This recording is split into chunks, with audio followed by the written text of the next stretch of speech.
Haïti, maman chérie, l'eau coule dans le jour pour la pluie. Faut pas oublier un jour, faut me garder ou pas le garder au cas souris.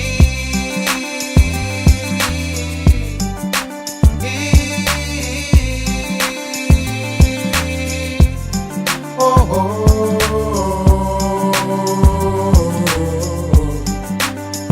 oh. ATD Quart-Monde était présent en Haïti depuis 30 ans avant le séisme. Donc on connaissait déjà un certain nombre de familles, de gens qu'on avait vu grandir, qu'on a connus enfants, qui sont devenus des parents. Et plusieurs parmi ces personnes avaient exprimé le besoin de raconter ce qui s'était passé pour eux. Nous étions vraiment effarés de toutes ces vies perdues, de tous ces rêves ensevelis, de tous ces élans fracassés. Et nous avions vraiment envie de garder trace de la vie d'avant le 12 janvier. L'idée du livre est née quelques mois après le tremblement de terre, avec des rescapés du séisme qui étaient à Port-au-Prince et avec qui on a fait un simple atelier d'écriture. Une quinzaine de personnes. Les gens qui ont participé à ce petit projet-là ont voulu écrire un peu plus.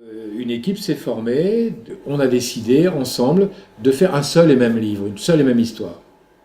Ce livre parle de l'histoire de personnages vivant dans un quartier de bidonville au sud de Port-au-Prince.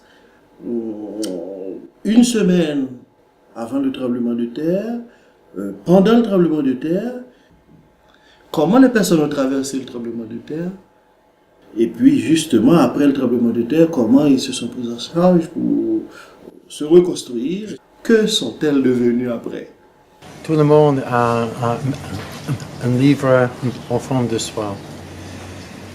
Et après 9 ans à Haïti, un pays que j'aime beaucoup, c'était vraiment un grand plaisir pour moi de participer dans ce projet. Nous sommes partis de personnages et une personnalité, on dira, dans ce quartier. C'est une femme très courageuse et pendant plus de 10 ans, elle a accueilli sur sa galerie une cinquantaine d'enfants chaque année pour la préécole. Et cet espace, c'était vraiment la joie du quartier et aussi l'espoir que la vie pourrait changer avec ces générations à venir, ces générations qui grandissaient là, assis à partager leur savoir. Je sens très proche de tous les personnages.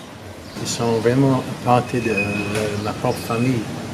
Les gens que je connais très bien, ou les jeunes qui vivent dans la rue, c'est vraiment les gens que je porte vraiment dans mon cœur.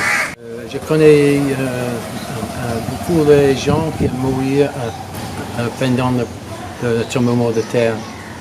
Et pour moi, le livre, c'est aussi une grande mémoire de eux qui disparaissent. Ce livre, c'est vraiment une goutte de la vie d'Haïti. Et les personnages qu'on retrouve dans le livre, ils reflètent assez bien cette diversité qu'on retrouve dans la société haïtienne avec tous les problèmes qu'on connaît. On a compris qu'on était 7 à réaliser une aventure et les personnages devaient entrer en interaction. Chacun dit qu'est-ce qu'on rêvait d'écrire. Tous à égalité, hein, chacun son tour.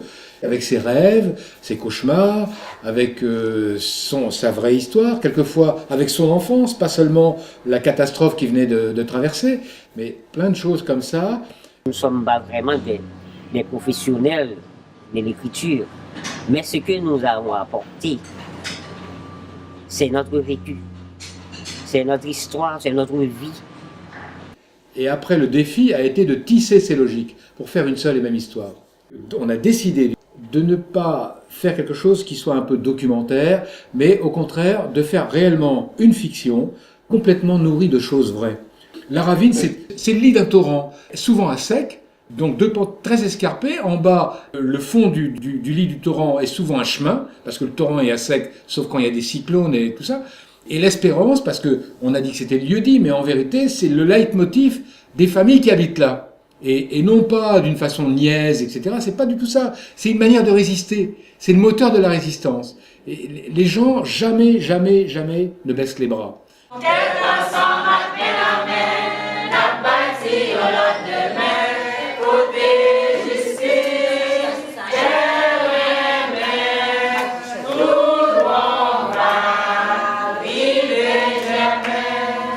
De même que les auteurs, à ma grande surprise, on a commencé à 7, on a fini à 7. Au bout de 7 ans, on était encore les 7 là. Personne, à un moment donné, menaçait de partir.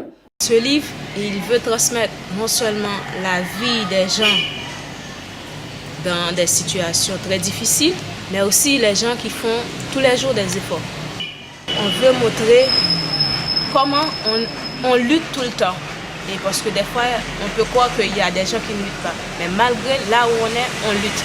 On fait tous des efforts chaque jour.